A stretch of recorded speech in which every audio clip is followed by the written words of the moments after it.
প্রচুর গান বাদ্য হবে, গায়ক গায়িকা বানাইতে পারলে বাপ মায় খুশি হইব। হুজুরের কাছে আগাবো, হুজুর দোয়া করেন আমার পোলা একটা কিউসি গরু বানাইতেছি, দোয়া করেন যেন গরুটার সামনে দিতে পারি।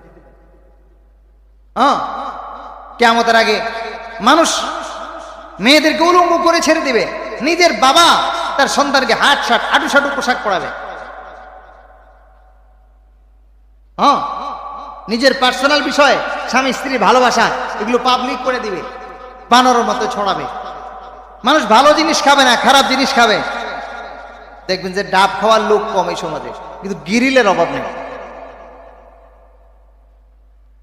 তাও এটা তো আর পচা না, হারাম না, হালাল, কিন্তু মদ গাঁজা ইয়াবা বাবা বিশ্রী অবস্থা, দুর্গন্ধ, পাশে থাকা যায়। আরো আরো কিছু আছে মানুষ এগুলো একবারে সংঘবদ্ধ খায়।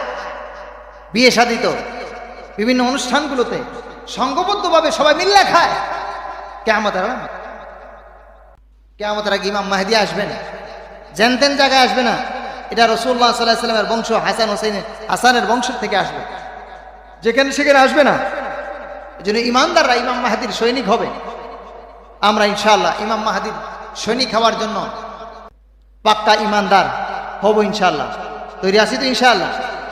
ফিলিস্তিনি মুসলমানদের এরা নির্যাতিত হয়েছে, কখন আপনার উপরে শুরু হয়ে যায় বলা যায়।